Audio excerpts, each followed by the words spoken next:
Hello दोस्तों, GK Alex study में आपका स्वागत है।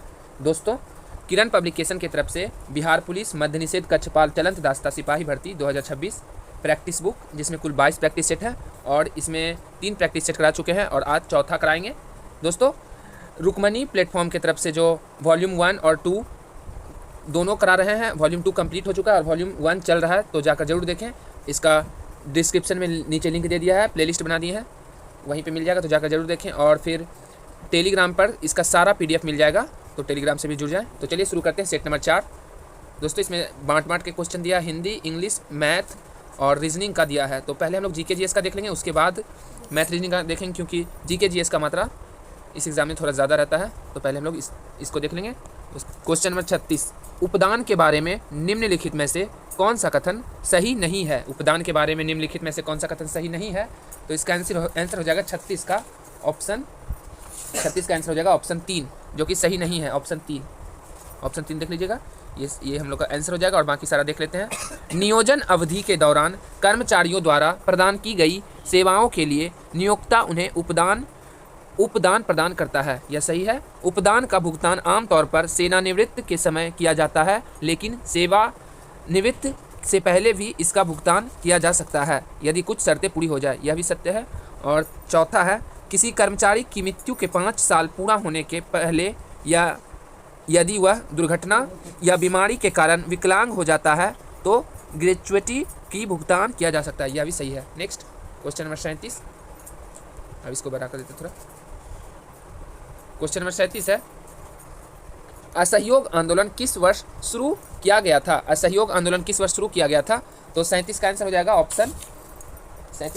ऑप्शन 2, 1920 ईस्वी में। 1920 ईस्वी में असहयोग आंदोलन किस वर्ष शुरू किया गया था, तो 1920 ईस्वी में। नेक्स्ट क्वेश्चन नंबर 38, थोड़ा ज़्यादा ही बड़ा हो गया था। क्वेश्चन नंबर 38 है, वर्ष 1915 में पेंसहर्स्ट के लॉर्ड हॉर्डिंग द्वारा डैश को दक्षिण अफ्रीका में एम्बुलेंस सेवा में उनके योगदान के लिए केसर ए हिंद से सम्मानित किया गया था। वर्ष 1915 में पेंसहर्स्ट के लॉर्ड हॉर्डिंग द्वारा डैश को दक्षिण अफ्रीका में एम्बुलेंस सेवाओं में उनके योगदान के लिए केसर ए हिंद से सम्मानित किया गया था। तो इसका आंसर हो जाएगा 38 का आंसर हो जाएगा ऑप्शन 2, महात्मा गांधी को। वर्ष 1915 में पेंसहर्स्ट के लॉर्ड हॉर्डिंग द्वारा महात्मा गांधी को दक्षिण अफ्रीका में एम्बुलेंस सेवाओं में उनके योगदान के लिए केसर ए हिंद से सम्मानित किया गया था। नेक्स्ट क्वेश्चन नंबर 38, प्रसिद्ध पुस्तक मेघदूत के लेखक कौन है। प्रसिद्ध पुस्तक मेघदूत के लेखक कौन है, तो 39 का आंसर हो जाएगा ऑप्शन 1, कालिदास। प्रसिद्ध पुस्तक मेघदूत के लेखक कौन है, तो कालिदास। नेक्स्ट क्वेश्चन नंबर 40, भारतीय संविधान के डैश का संबंध युद्ध, बाहरी आक्रमण या सशस्त्र विद्रोह के कारण लगाए जाने वाले आपातकाल से है। भारतीय संविधान के डैश का संबंध युद्ध, बाहरी आक्रमण या सशस्त्र विद्रोह के कारण लगाए जाने आपातकाल से है। तो इसका आंसर हो जाएगा 40 का ऑप्शन 2, अनुच्छेद 352। भारतीय संविधान के अनुच्छेद 352 का संबंध युद्ध, बाहरी आक्रमण या सशस्त्र विद्रोह के कारण लगाए जाने आपातकाल से है। नेक्स्ट क्वेश्चन नंबर 41, निम्नलिखित में से किसने 1618 सीई में हर्षवर्धन को हराया था। निम्नलिखित में से किसने 1618 सीई में हर्षवर्धन को हराया था, तो 41 का आंसर हो जाएगा ऑप्शन 2, पुलकेशिन द्वितीय। निम्नलिखित में से किसने 618 सीई में हर्षवर्धन को हराया था, तो पुलकेशिन द्वितीय। नेक्स्ट क्वेश्चन नंबर 42, उस समुद्र का नाम बताएं जो एशिया और अफ्रीका को अलग करता है, जैसे मिस्र और सूडान को अफ्रीकी तरफ और सऊदी अरब को एशिया तरफ। उस समुद्र का नाम बताएं जो एशिया और अफ्रीका को अलग करता है, जैसे मिस्र और सूडान को अफ्रीकी तरफ और सऊदी अरब को एशिया तरफ। तो 42 का आंसर हो जाएगा ऑप्शन 3, लाल सागर अलग करता है। लाल सागर, उस समुद्र का नाम बताएं जो एशिया और अफ्रीका को अलग करता है, जैसे मिस्र और सूडान को अफ्रीकी तरफ और सऊदी अरब को एशिया तरफ, तो लाल सागर। नेक्स्ट क्वेश्चन नंबर 43, भारत में कीमतों में वृद्धि के लिए सरकारी कर्मचारियों को महंगाई भत्ते की अनुमति देने के लिए निम्नलिखित में से किसका उपयोग किया जाता है। भारत में कीमतों में वृद्धि के लिए सरकारी कर्मचारियों को महंगाई भत्ते की अनुमति देने के लिए निम्नलिखित में से किसका उपयोग किया जाता है, तो 43 का आंसर हो जाएगा ऑप्शन 2, उपभोक्ता मूल्य सूचकांक। भारत में कीमतों में वृद्धि के लिए सरकारी कर्मचारियों को महंगाई भत्ते की अनुमति देने के लिए निम्नलिखित में से किसका उपयोग किया जाता है? तो उपभोक्ता मूल्य सूचकांक। Next question number 44, question number 44,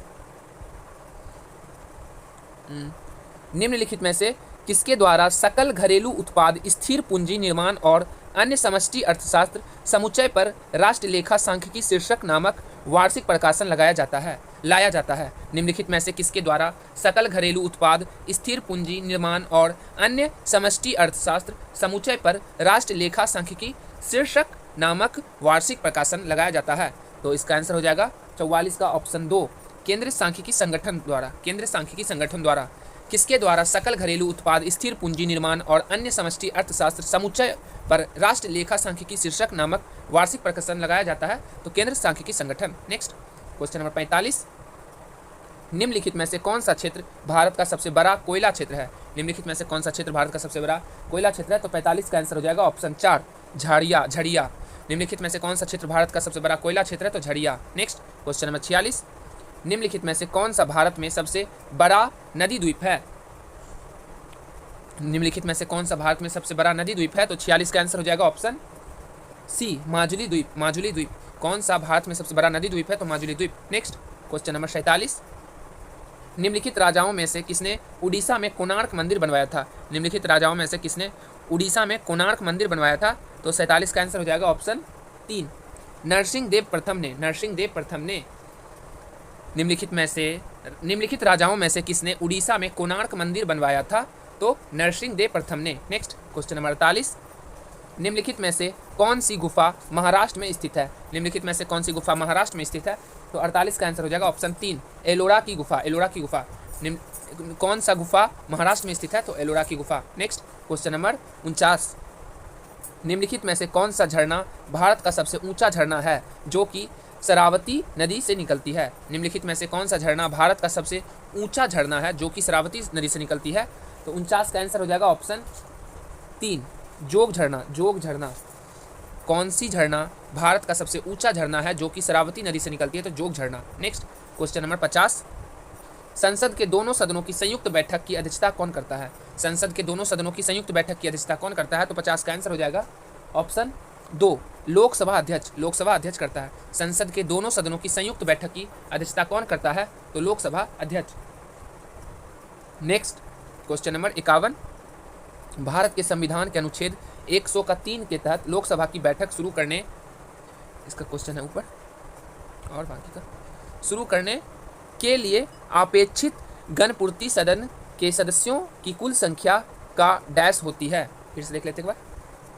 question number 51 है, भारत के संविधान के अनुच्छेद 103 के तहत लोकसभा की बैठक शुरू करने के लिए अपेक्षित गणपूर्ति सदन के सदस्यों की कुल संख्या का डैश होती है? तो इसका आंसर हो जाएगा 51 का ऑप्शन 1, 10वां हिस्सा होता है, 10वां हिस्सा। नेक्स्ट क्वेश्चन नंबर 52, निम्नलिखित में से कौन सी झील भारत की सबसे बड़ी मानव निर्मित झील है? कौन सी झील भारत की सबसे बड़ी मानव निर्मित झील है? तो 52 का आंसर हो जाएगा ऑप्शन 2, गोविंद वल्लभ पंत सागर। कौन सी झील भारत की सबसे बड़ी मानव निर्मित झील है? तो Govind Vallabh Pant Sagar. Next question number 53, Sikandar ने भारत पर डैश में हमला किया था? सिकंदर ने भारत पर कब हमला किया था? तो 53 का आंसर हो जाएगा ऑप्शन 4, 326 ईसा पूर्व। सिकंदर ने भारत पर 326 ईसा पूर्व में हमला किया था। नेक्स्ट क्वेश्चन नंबर 54 है, विक्रमशिला विश्वविद्यालय की स्थापना किसने की थी? विक्रमशिला विश्वविद्यालय की स्थापना किसने की थी? तो इसका आंसर हो जाएगा 54 का ऑप्शन 2, धर्मपाल ने विक्रमशिला विश्वविद्यालय की स्थापना धर्मपाल ने किया था। विक्रमशिला विश्वविद्यालय की स्थापना धर्मपाल ने किया था। नेक्स्ट क्वेश्चन नंबर 55, वारली चित्रकला की शुरुआत किस भारतीय राज्य से हुई? वारली चित्रकला की शुरुआत किस भारतीय राज्य से हुई? तो ऑप्शन ए, महाराष्ट्र से। वारली चित्रकला की शुरुआत किस भारतीय राज्य से हुई? तो महाराष्ट्र से। नेक्स्ट क्वेश्चन नंबर 56, निम्नलिखित में से किस प्रतिहार शासक ने वर्तमान भोपाल शहर बनाया था? निम्नलिखित में से किस प्रतिहार शासक ने वर्तमान भोपाल शहर बनाया था? तो इसका आंसर हो जाएगा 56 का ऑप्शन 4, महीर भोजने। किस प्रतिहार शासक ने वर्तमान भोपाल शहर बनाया था? तो महीर भोजने। नेक्स्ट क्वेश्चन नंबर 57, चित्रकारी की पट्टचित्र शैली डैश राज्य के सबसे पुराने और सबसे लोकप्रिय कला रूपों में से एक है। चित्रकारी की पट्टचित्र शैली किस राज्य की सबसे पुराने और सबसे लोकप्रिय कला रूपों में से एक है? तो इसका आंसर हो जाएगा 57 का ऑप्शन 3, ओडिशा। ओडिशा चित्रकारी की पट्टचित्र शैली उड़ीसा राज्य की सबसे पुरानी और सबसे लोकप्रिय कला रूपों में से एक है। नेक्स्ट क्वेश्चन नंबर 58, निम्नलिखित में से कौन सी नदी मध्य प्रदेश में अमरकंटक पहाड़ी से निकलती है? निम्नलिखित में से कौन सी नदी मध्य प्रदेश में अमरकंटक पहाड़ी से निकलती है? तो इसका आंसर हो जाएगा 58 का ऑप्शन 3, नर्मदा। नर्मदा नदी। निम्नलिखित में से कौन सी नदी मध्य प्रदेश में अमरकंटक पहाड़ी से निकलती है? तो नर्मदा नदी। नेक्स्ट क्वेश्चन नंबर 59, पहली लोकसभा का पहला सत्र डैश को शुरू हुआ था? पहली लोकसभा का पहला सत्र कब शुरू हुआ था? तो 59 का आंसर हो जाएगा ऑप्शन 4, 13 मई 1952 को। 13 मई 1952 को पहली लोकसभा का पहला सत्र 13 मई 1952 को शुरू हुआ था। नेक्स्ट क्वेश्चन नंबर 60, भारत और भूटान के बीच की सीमा डैश भारतीय राज्य में लगती है? भारत और भूटान के बीच की सीमा किस भारतीय राज्य में लगती है? मतलब सॉरी, कितने भारतीय राज्य में लगती है? भारत और भूटान के बीच की सीमा कितने भारतीय राज्यों में लगती है? तो इसका आंसर हो जाएगा 60 का ऑप्शन ए, 4 राज्य में। 4 राज्य में भारत और भूटान के बीच की सीमा 4 भारतीय राज्यों से में लगती है। दोस्तों यह अब विज्ञान का क्वेश्चन शुरू हो रहा है। क्वेश्चन नंबर 61, निम्नलिखित में से कौन सा पदार्थ ओजोन परत को नष्ट करता है? निम्नलिखित में से कौन सा पदार्थ ओजोन परत को नष्ट करता है? तो 61 का आंसर हो जाएगा ऑप्शन 3, क्लोरीन। क्लोरीन। कौन सा पदार्थ ओजोन परत को नष्ट करता है? तो क्लोरीन। नेक्स्ट क्वेश्चन नंबर 62, विद्युत चंबुकत्व विज्ञान की खोज और उसका नामकरण किसने किया? विद्युत चंबुकत्व विज्ञान की खोज और उसका नामकरण किसने किया? तो 62 का आंसर हो जाएगा option 4, Andre Marie ampere. Andre Marie ampere. विद्युत चंबुकत्व विज्ञान की खोज और उनका नामकरण किसने किया? तो Andre Marie ampere. Next question number 63, बिजली से विद्युत चढ़ाना गैल्वेनीकरण की प्रक्रिया में लोहे पर क्या जम जाता है? बिजली से विद्युत चढ़ाना यानी गैल्वेनीकरण की प्रक्रिया में लोहे पर क्या जम जाता है? तो 63 का आंसर हो जाएगा ऑप्शन 2, जस्ता जम जाता है। जस्ता। बिजली से धातु चढ़ाना सॉरी दोस्तों, बिजली से धातु चढ़ाना गैल्वेनीकरण की प्रक्रिया में लोहे पर क्या जम जाता है? तो जस्ता। नेक्स्ट क्वेश्चन नंबर 64, निम्नलिखित में से कौन सी धातु सबसे अधिक मुलायम धातु है? निम्नलिखित में से कौन सी धातु सबसे अधिक मुलायम धातु है? तो 64 का आंसर हो जाएगा ऑप्शन बी, सोना। सोना। निम्नलिखित में से कौन सी धातु सबसे अधिक मुलायम है? तो ऑप्शन 2, सोना। नेक्स्ट क्वेश्चन नंबर 65, निम्नलिखित में से कौन सी धातु सबसे अधिक प्रतिक्रियाशील है? निम्नलिखित में से कौन सी धातु सबसे अधिक प्रतिक्रियाशील है? तो इसका आंसर हो जाएगा 65 का ऑप्शन 2, कैल्शियम। कैल्शियम। कौन सी धातु सबसे अधिक प्रतिक्रियाशील है? तो कैल्शियम। नेक्स्ट क्वेश्चन नंबर 66, थोड़ा छोटा कर लेते हैं। 66 में है क्वेश्चन, डैश एक वैज्ञानिक अनुशासन है जो जीवित और जीवाश्म दोनों रूपों में पौधों के पराग के बीजाणुओं और कुछ सूक्ष्म पल्लवक के जीवों के अध्ययन से संबंधित है। डैश एक वैज्ञानिक अनुशासन है जो जीवित और जीवाश्म दोनों रूपों में पौधों के पराग के बीजाणुओं और कुछ सूक्ष्म पल्लवक के जीवों के अध्ययन से संबंधित है। तो इसका आंसर हो जाएगा 66 का ऑप्शन 4, परागकणों और बीजाणुओं का अध्ययन। परागकणों और बीजाणुओं का अध्ययन। नेक्स्ट क्वेश्चन नंबर 67 है, डैश जंतु विज्ञान की शाखा है जो उभयचर के अध्ययन से संबंधित है। डैश जंतु विज्ञान की शाखा है जो उभयचरों के अध्ययन से संबंधित है। तो 67 का आंसर हो जाएगा ऑप्शन 1, सरीसृप विज्ञान। सरीसृप विज्ञान। डैश जंतु विज्ञान की एक शाखा है जो उभयचर के अध्ययन से संबंधित है। तो सरीसृप विज्ञान। Next question number 69। Question number 69 में है, डैश को माइक्रोस्कोप के माध्यम से देखी जाने वाली कोशिकाओं, ऊतकों और अंगों की सूक्ष्म शरीर रचना के अध्ययन का विज्ञान कहा जाता है। डैश को माइक्रोस्कोप के माध्यम से देखी जाने वाली कोशिकाओं, ऊतकों और अंगों की सूक्ष्म शरीर रचना के अध्ययन का विज्ञान कहा जाता है। तो इसका आंसर हो जाएगा 68 का ऑप्शन 2, ऊतक विज्ञान। ऊतक विज्ञान।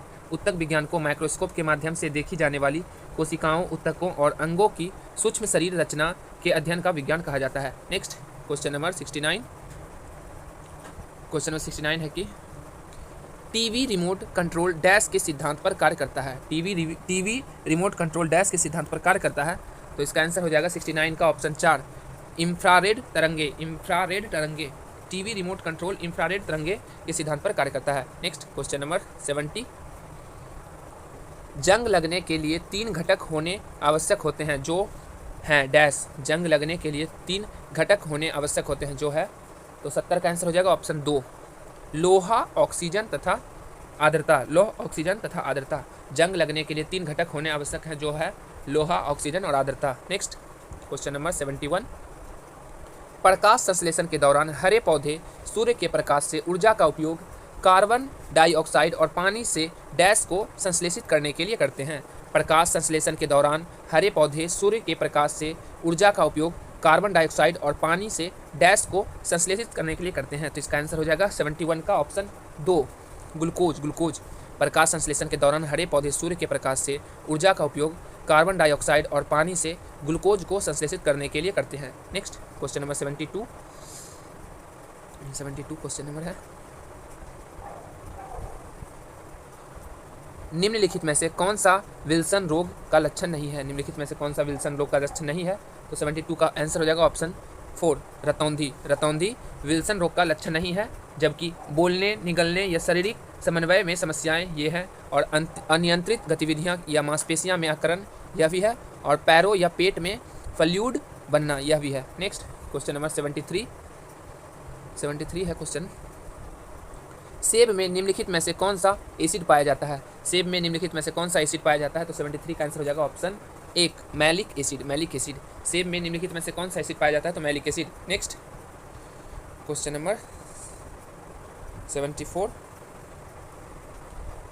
बेरिएट्रिक सर्जरी किसी व्यक्ति के डैश में परिवर्तन लाती है। बेरिएट्रिक सर्जरी किसी व्यक्ति के डैश में परिवर्तन लाती है, तो इसका आंसर हो जाएगा 74 का ऑप्शन 4, पाचन तंत्र में। पाचन तंत्र में बेरिएट्रिक सर्जरी किसी व्यक्ति के पाचन तंत्र में परिवर्तन लाती है। नेक्स्ट क्वेश्चन नंबर 75, डैश की कमी से रिकेट्स का रोग होता है। डैश की कमी से रिकेट्स का रोग होता है, तो 75 का आंसर हो जाएगा ऑप्शन 4, विटामिन डी की कमी से। विटामिन डी की कमी से रिकेट्स का रोग होता है। नेक्स्ट क्वेश्चन नंबर 76 है,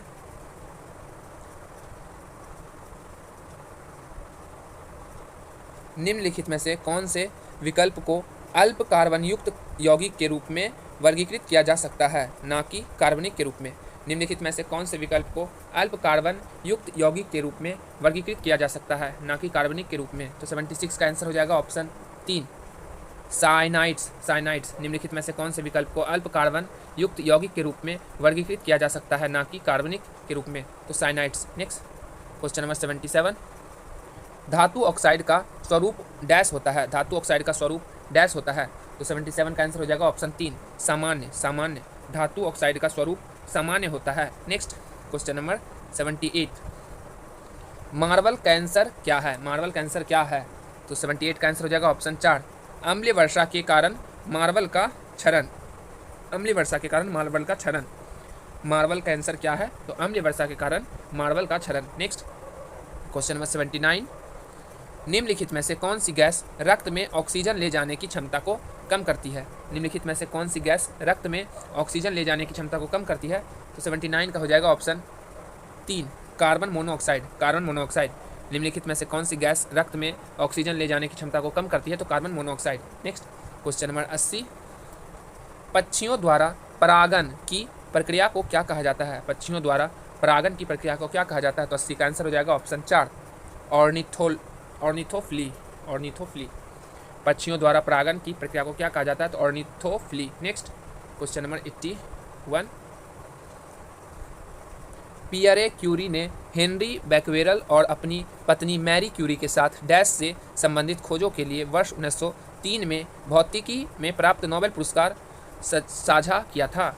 पियरे क्यूरी ने हेनरी बैक्वेरल और अपनी पत्नी मैरी क्यूरी के साथ डैश से संबंधित खोजों के लिए वर्ष 1903 में भौतिकी में प्राप्त नोबेल पुरस्कार साझा किया था, तो 81 का आंसर हो जाएगा ऑप्शन 3, रेडियोधर्मिता। रेडियोधर्मिता, पियरे क्यूरी ने हेनरी बैकवेरल और अपनी पत्नी मैरी क्यूरी के साथ रेडियोधर्मिता से संबंधित खोज के लिए वर्ष 1903 में भौतिकी में प्राप्त नोबेल पुरस्कार साझा किया था। Next question number 82।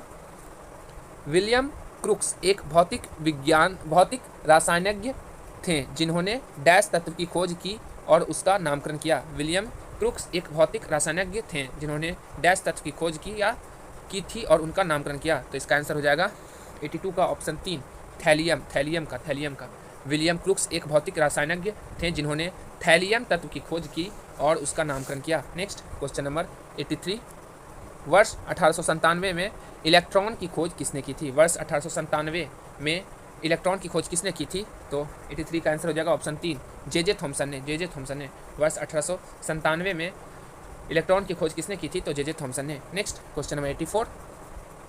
1912 में परमाणु बैटरी का आविष्कार किसने किया? 1912 में परमाणु बैटरी का आविष्कार किसने किया? तो 84 का आंसर हो जाएगा ऑप्शन 2, हेनरी मुसेली ने। 1912 में परमाणु बैटरी का आविष्कार किसने किया? तो हेनरी मुसेली ने। Next question number 85 question number है, डैश ने ऊष्मागतिकी के प्रथम दोनों नियमों को संहिताबद्ध किया और यह निष्कर्ष निकाला कि ताप का निरपेक्ष शून्य -273.15 डिग्री सेल्सियस है। इसके लिए उन्होंने केल्विन तापमान स्केल के नामकरण के साथ सम्मानित किया गया। डैश ने ऊष्मागतिकी के प्रथम दो नियमों को संहिताबद्ध किया और यह निष्कर्ष निकाला कि ताप का निरपेक्ष शून्य -273.15 डिग्री सेल्सियस है। इसके लिए उन्हें केल्विन तापमान स्केल के नामकरण के साथ सम्मानित किया गया। तो इसका आंसर हो जाएगा 85 का option 2, William Thomas. Next question number, दोस्तों साइंस का खत्म हो गया, अब है सामान्य ज्ञान एवं समसामयिक मामले। Question number 86। चेरियल स्कॉलर्स भारत की लुप्तप्राय कला का वह रूप है जिसे नक्काशी परिवार कई पीढ़ियों से चला जा रहा है। इस कला का संबंध आधुनिक समय के किस भारतीय राज्य से है? चेरियल स्कॉलर्स भारत की लुप्तप्राय कला का वह रूप है जिसे नक्काशी परिवार कई पीढ़ियों से चला जा रहा है। इस कला का संबंध आधुनिक समय के किस भारतीय राज्य से है? तो इसका आंसर हो जाएगा 86 का ऑप्शन 4, तेलंगाना से। नेक्स्ट क्वेश्चन नंबर 87 है, स्वामी विवेकानंद एयरपोर्ट भारत के किस शहर में स्थित है? स्वामी विवेकानंद एयरपोर्ट भारत के किस शहर में स्थित है? तो 87 का आंसर हो जाएगा ऑप्शन 2, रायपुर में। स्वामी विवेकानंद एयरपोर्ट भारत के किस शहर में स्थित है? तो रायपुर में। Next question number 88। Uttar Pradesh की सीएम कितने राज्य या केंद्रशासित प्रदेश के साथ लगती है? उत्तर प्रदेश की सीमाएं कितने राज्य या केंद्रशासित प्रदेश के साथ लगती है? तो इसका आंसर हो जाएगा ऑप्शन 3, 9 राज्य के साथ। उत्तर प्रदेश की सीमाएं कितने राज्य या केंद्रशासित प्रदेशों के साथ लगती है? तो 9। Next question number 89। Dilwara Jain मंदिर किस राज्य में स्थित है? तो 89 का आंसर हो जाएगा ऑप्शन ए, राजस्थान में। दिलवाड़ा जैन मंदिर किस राज्य में स्थित है? तो राजस्थान में। Next question number 90। प्रसिद्ध पुस्तक कामायनी के लेखक कौन है? तो 90 का आंसर हो जाएगा ऑप्शन 3, जयशंकर प्रसाद। कामायनी पुस्तक के लेखक कौन है? तो Jaishankar Prasad. Next question number 91। निम्नलिखित में से कौन सा एक जापानी शब्द है जिनका अर्थ हार्वर्ड वेव है? निम्नलिखित में से कौन सा एक जापानी शब्द है जिसका अर्थ हार्वर्ड वेव है? तो इसका आंसर हो जाएगा 91 का ऑप्शन 4, सुनामी। कौन सा एक जापानी शब्द है जिसका अर्थ हार्वर्ड वेव है? तो सुनामी। Next question number 92।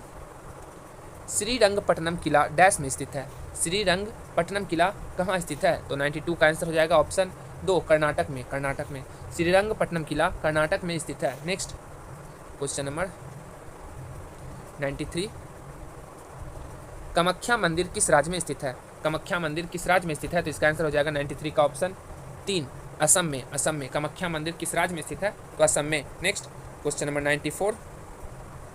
विश्व थायराइड दिवस प्रतिवर्ष कब मनाया जाता है? तो इसका आंसर हो जाएगा 94 का ऑप्शन 2, 25 मई को। विश्व थायराइड दिवस कब मनाया जाता है? तो 25 मई को। Next question number 95। किस देश में अंतर सरकारी संगठन the international bureau of weights and measures का मुख्यालय है? किस देश में अंतर सरकारी संगठन the international bureau of weights and measures का मुख्यालय है? तो 95 का आंसर हो जाएगा ऑप्शन 4 फ्रांस। फ्रांस। किस देश में अंतर सरकारी संगठन the international bureau of weights and measures का मुख्यालय है? तो फ्रांस। नेक्स्ट क्वेश्चन नंबर 96, किस संगठन ने साइन पहल शुरू की? किस संगठन ने साइन पहल शुरू की? तो 96 का आंसर हो जाएगा ऑप्शन 3 भारतीय चिकित्सा अनुसंधान परिषद। भारतीय चिकित्सा अनुसंधान परिषद।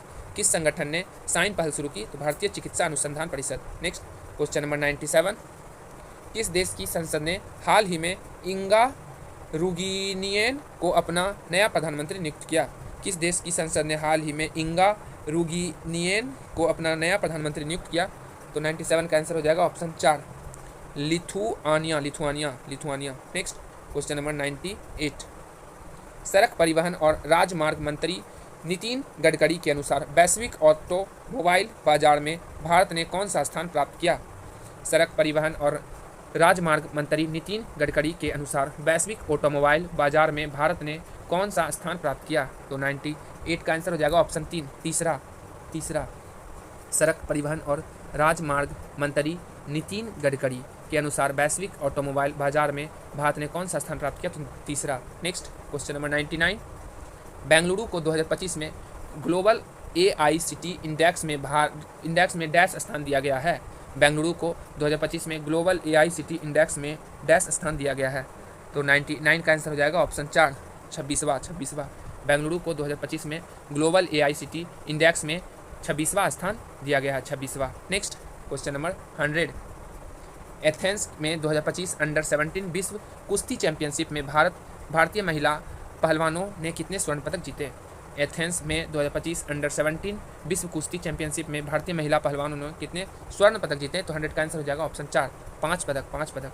एथेंस में 2025 में अंडर 17 विश्व कुश्ती चैंपियनशिप में भारतीय महिला पहलवानों ने कितने स्वर्ण पदक जीते? तो 5। दोस्तों यह जीके और GS का क्वेश्चन कंप्लीट हो गया है। अब देखते हैं मैथ, रीजनिंग, इंग्लिश और रीजनिंग को। मैथ, हिंदी, इंग्लिश, रीजनिंग को। तो क्वेश्चन नंबर 1 से शुरू है जो